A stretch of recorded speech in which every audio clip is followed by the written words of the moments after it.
All right, Drew, Billy, thank you so much for talking with me today. How are you both? We are great. Thank you so much for having us. It's great to be here. Of course. So we're talking about the bestest office Christmas party ever. That is a mouthful to say. How did the concept and idea for this project come to fruition, and what inspired it? Well, I think it came about wanting to poke a hole through the holiday season in a satirical, irreverent way. I've noticed, as I think we all have, that there's very few irreverent, fun offerings around the holidays. It's pretty serious, traditional stuff. It's your Christmas carols and nutcrackers, and I really wanted, just as an audience member who is willing to pay for a ticket over the holidays to see something that really poked fun at the holidays. And Mm, so I thought that this would be an important piece to add to the canon. So it was something that I was kind of running around with conceptually for a while, and then finally was able to connect with Billy about 2 to 3 years ago, and we've been working on it since. cool. Billy?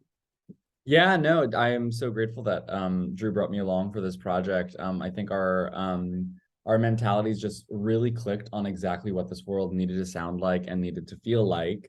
And I think we are both writers that love to sort of be in conversation with genre Hmm. and sort of poking holes at conventions in genre. And I think for me, what excited me about this project was, as sort of like a Christmas music junkie, I really do love the genre of Christmas music.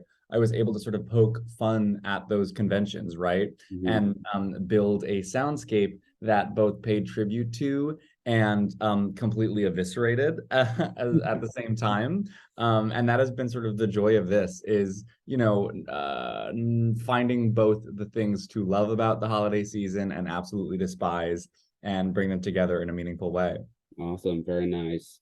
And the bestest office Christmas party ever premiered in a developmental online presentation in December of 2020.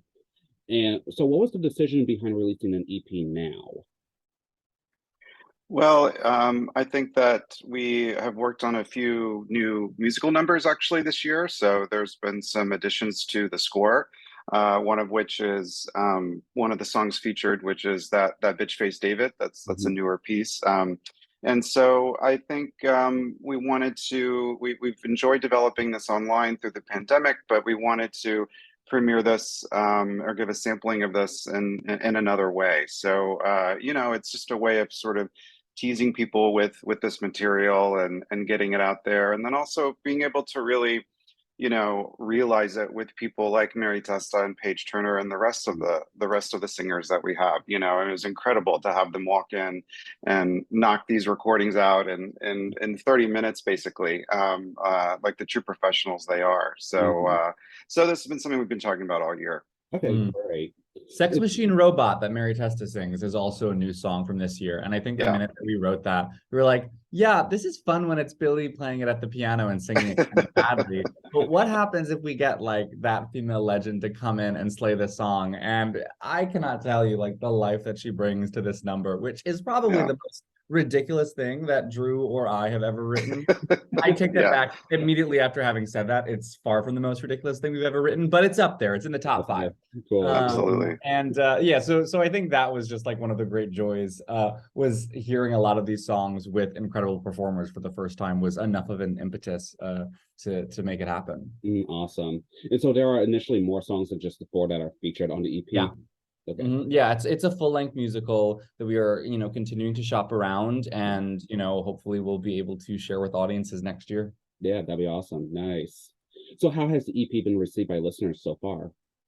It's been great. People have been loving it, and we sort of like, put it out there, not really knowing what to expect. It really is like this teeny little like passion project for us right now. But the response has just blown us out completely out of the water with Christmas positivity. And it's been so nice to be like featured amongst, articles and publications of like reviewing and talking about like more traditional Christmas albums and everything that are coming out. And then like they'll always end the article with like, oh, and then there's this weird 4-track EP where Mary Testa sings about a sex machine robot that is about Christmas. Merry Christmas. Well, that needs Um, to be at the top.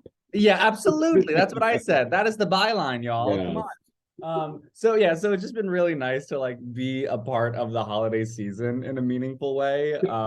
Because it's just it's a great time of year to put material out there and Mhm. just like give something a little jolly to the world. Exactly. Yeah, I mean, ultimately, what in particular do you hope audiences and listeners take away from it? Well, I think that there is an emotional underlying core behind a lot of the comedy and pain that these people are experiencing. So, I mean, I think, I want them to experience what we're saying about Christmas, specifically what we're saying about the holidays and the sort of existential crises that occur at this time of year Mhm.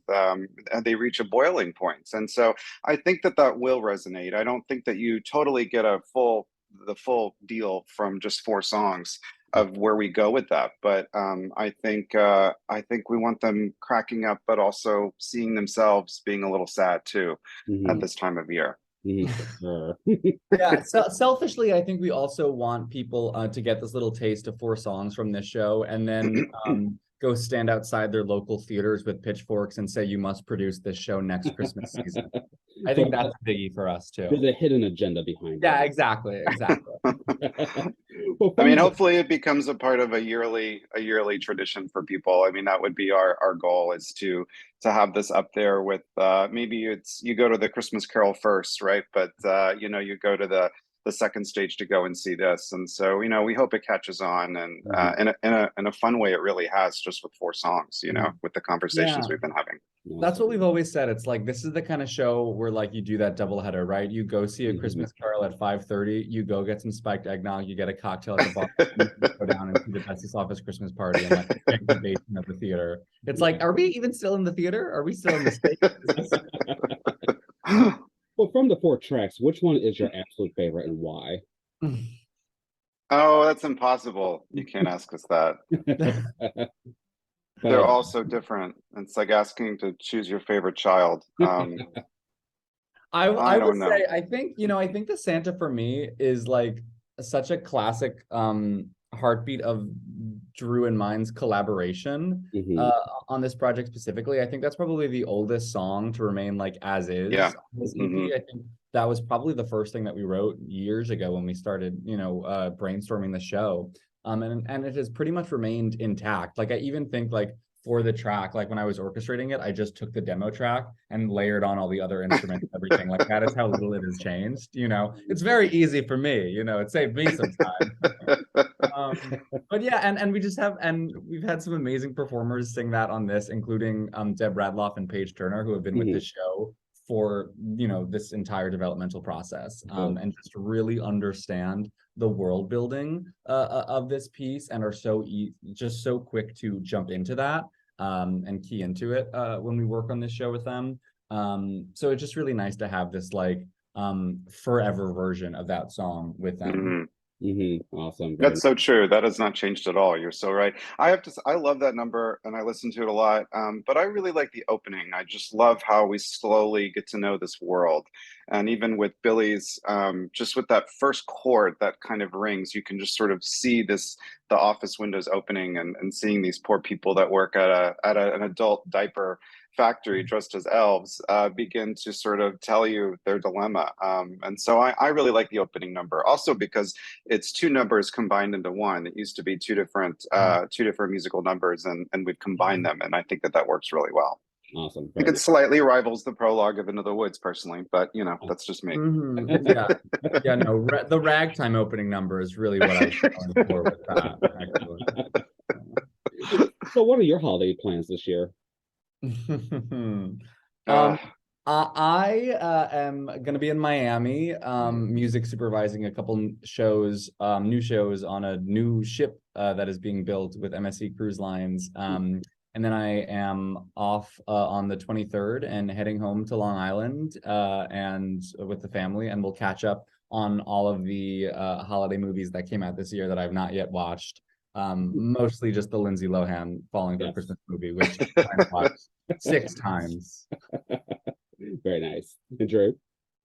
I'm from Kentucky originally, so I'll be going down to Louisville for about 8 or 9 days and spending time with them.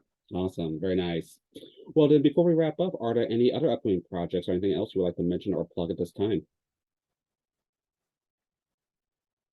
Drew, I was going to say, Billy. we have nothing going on. Nothing going on? That I can talk about.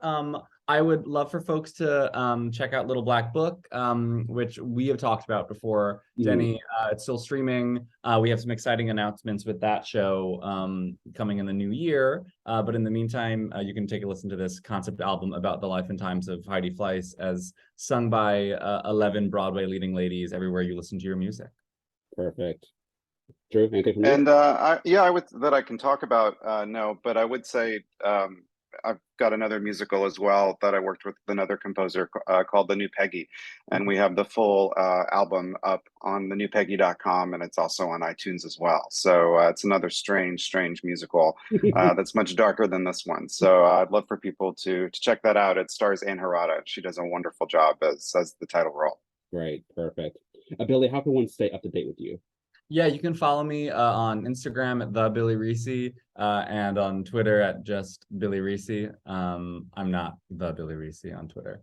Elon Musk took my the away. Yeah, I want to pay $8 a month for it. of course. Understandable. Drew. Call my landline, and it's just drewlarimore.com, and that's the best way to get in touch with me. You can email me. I'm not a huge social media person. Okay, perfect, fantastic.